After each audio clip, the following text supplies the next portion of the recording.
The invitation to the governor's charity ball sat on my counter until my mother called. Her voice had that precise edge. "Evelyn, about Saturday's gala," she said. "Your father and I think it's best if you don't come this year."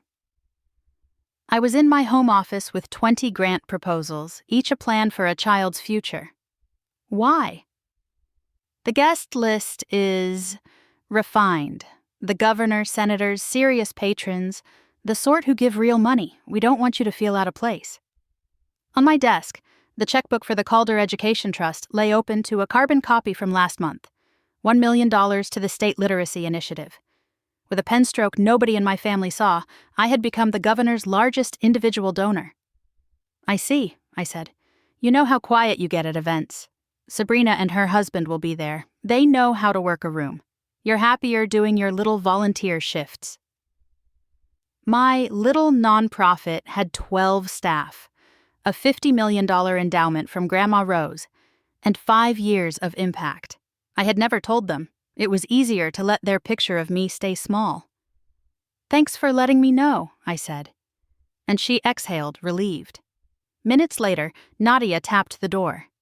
"The governor's office called, confirming your seat Saturday. He wants to thank you personally." "I'll be there." Next morning, Daniel Cho, the governor's chief of staff, phoned. "Miss Calder, the governor plans to recognize top donors. You're first on the list." "My parents are co-chairs," I said. "They don't know." A pause. "This may be awkward." "I'll manage." Saturday evening, I stepped from the car in midnight blue and walked the red carpet alone. At the entrance, my parents flanked white roses, radiant for everyone else. My mother's smile stalled when she saw me. "Evelyn, we decided—" "Good evening," I said. "Mr. Cho is expecting me." Daniel appeared. "Miss Calder, the governor asked me to escort you. Head table." He nodded at my parents, whose expressions flickered like bulbs about to fail. Inside, chandeliers glittered above place cards in looping script. Mine read, "Evelyn Calder, founder and director, Calder Education Trust." The governor arrived with an easy warmth. "Miss Calder, Evelyn, your grant changed our trajectory." "Happy to help," I said. "Literacy is the spine of everything." Others gathered, a superintendent, a university president, 2 legislators who knew my work by nickname. Compliments landed with the weight of facts. Across the room, Sabrina stared, translating a language she'd never learned. Dinner gave way to speeches. The governor took the podium. "This year's initiative raised $3 million for children's literacy," he said, applause swelling. "One donor made a decisive difference. Evelyn Calder, whose trust has funded rural schools, teacher residencies, and scholarships for 5 years, contributed $1 million. Lights found me. I stood. The room rose. He invited me up and pressed a glass medal into my hands. "You have altered futures," he said. Cameras flashed. A string quartet resumed breathing. When I returned, my mother hovered in the aisle, pale. "A word," she managed. Daniel hesitated. I nodded. In a corridor scented with starch and roses, her composure split. "Why didn't you tell us?" she demanded. "Where did the money come from?" "Grandma Rose," I said. "She trusted what I'd build." My father arrived, stricken. "You've made us look foolish." "No," I said.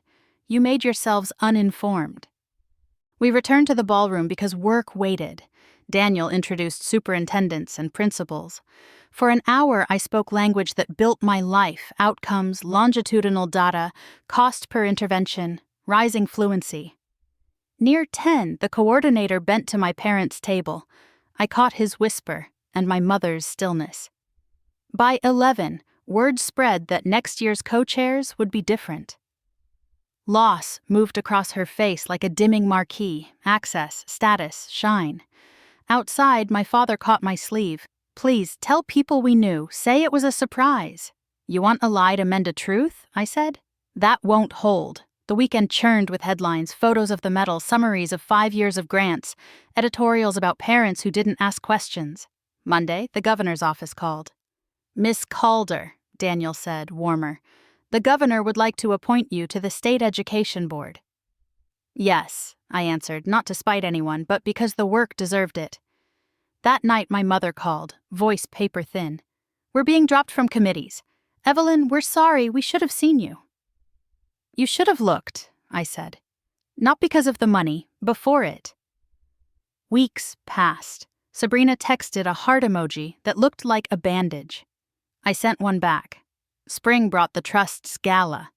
The room shimmered, not with pedigree, but with teachers and children reading on a stage we funded. The governor clinked his glass and spoke briefly. Impact did the talking. After, my phone lit with a message from my mother. You looked beautiful. I'm proud. I typed and deleted, then wrote the only sentence that fit. Thank you. I stepped into the night, not needing an invitation to belong.